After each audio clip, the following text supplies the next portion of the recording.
the Vertex Alerts Arrows Indicator, which is offered for various platforms on the TradingFinder website. From this section, you can download the indicator file for MetaTrader 4 and MetaTrader 5 platforms and run it on your chart. Traders can also read this page to learn about the functionality and operation of the indicator.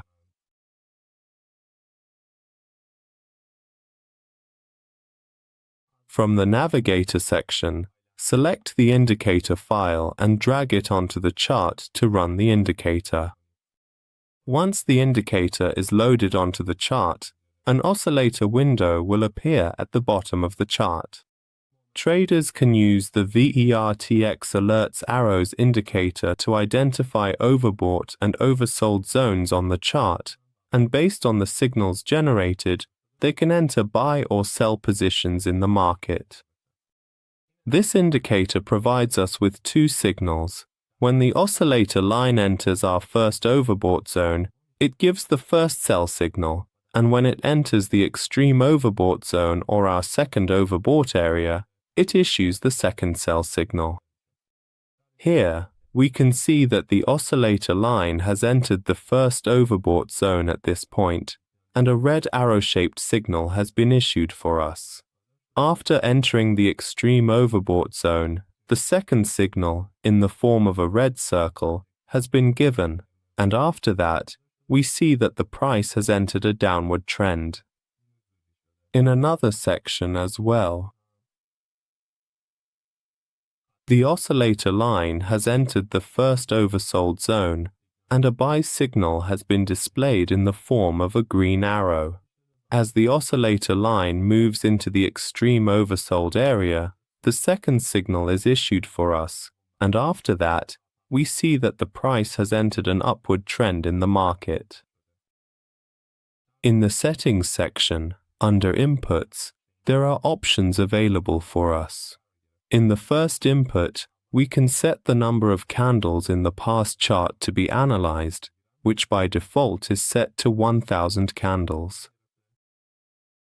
In the second input, we can specify the calculation value for detecting a reversal or a price leg to be analyzed. In the third input, we can set the number of candles used to calculate the DNOIS or the blue signal line. The higher this value, the greater the DNOIS effect on the signal. In the fourth input, which is the signal method, we can choose one of 4 moving average calculation methods. By default, it is set to 0, which is simple. Here, we can select from 4 options: simple, exponential, smoothed, and linear weighted. If this value or parameter is set to 0, it will default to the simple mode. If we set this value to 1, it will switch to the exponential method. If we set it to 2, it will use the smoothed method, and finally, if we set the value to 3 here, it will switch to the linear weighted method.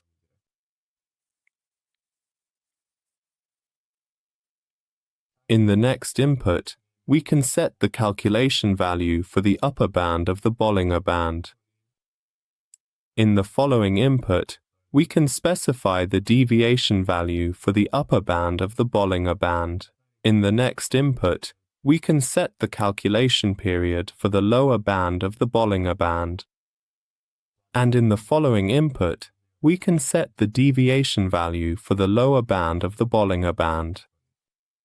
After that, in the next section, we can set the overbought and oversold levels, along with the extreme overbought and extreme oversold, which are set by default at 6 and -6. These are our primary signal levels. And in the next 2 sections, we can set the extreme overbought and oversold ranges, which are set by default at 10 and -10 as our secondary signal ranges. In the next section, we can specify the alert settings, and if the first input is set to false, the following options will not be applicable either. However, If the first input is set to true, alerts will be issued for us whenever signals are generated. In the next input, we can have alerts issued when the oscillator line enters the overbought or oversold zones, and we can enable or disable this option as we wish. In the next input, we can enable or disable the alert for when the oscillator line enters the extreme overbought or oversold zones. In the following input, we can enable or disable the alert for when the candle is open. If we set this option to true and the candle is open and a signal is generated, it will display the signals. However, if this option is set to false, it will only generate signals for us if the candle is closed. In the next input, we can enable or disable the alert as a message displayed on the screen. In the next input, we can enable or disable the alert as a sound. In the following input, we can enable or disable sending alerts to the mailbox, and if this option is set to true, we must have completed the email settings in the Tools tab under Options. In the next input, we can enable or disable sending alerts as notifications to the mobile. In the next input, we can specify the type of sound file. In the following input, we can enable or disable the display of signals. In the next input, we can specify the value of the vortex threshold here. In the next two inputs, we can set the upward and downward vortex distance values, which are set to 1 by default. If I set the upward vortex value to 5 and the downward vortex value to 10, you'll see that the distance between them increases relative to the candle and is displayed for us.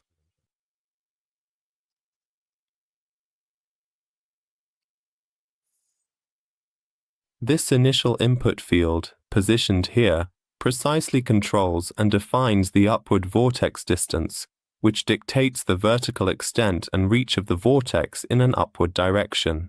Simultaneously, this subsequent input field is specifically designed to accurately set and determine the downward vortex distance, thereby establishing the precise vertical range and influence of the vortex as it extends downwards, providing comprehensive control over the entire vortex dimension for the user.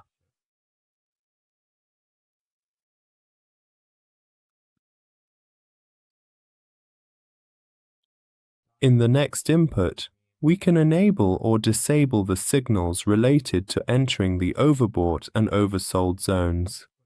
If I set this option to false, the signals related to the first level will not be displayed for me.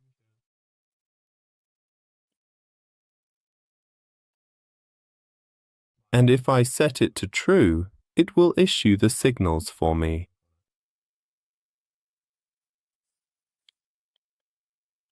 In the next section, I can set the color of the buy and sell signals related to the overbought and oversold zones and change them to my preferred color. In the next input, I can change the MQL code for the shape of the first zone signals to my desired code. In the next two inputs, I can change the size of the signals related to the oversold and overbought zones to any size I want. For example, here I can set the value to 3.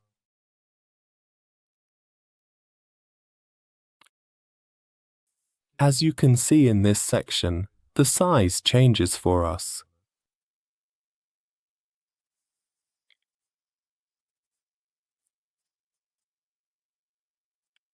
In the next section, I can enable or disable the display of signals related to extreme overbought and oversold.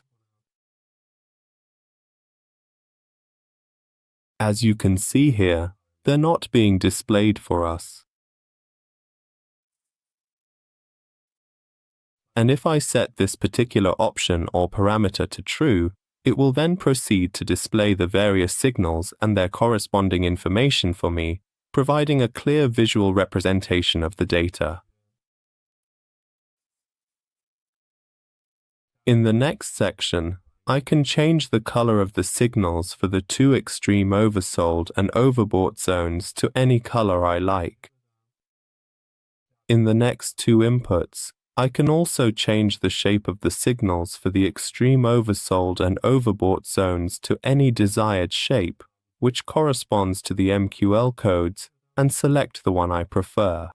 And finally, in the last input, I can change the size of the signals for the extreme oversold and overbought zones to any size I want. If I proceed to set this particular option to the value of 1, you will be able to clearly observe here on the screen that the overall size and visual prominence of the signals undergoes a noticeable and significant alteration for us.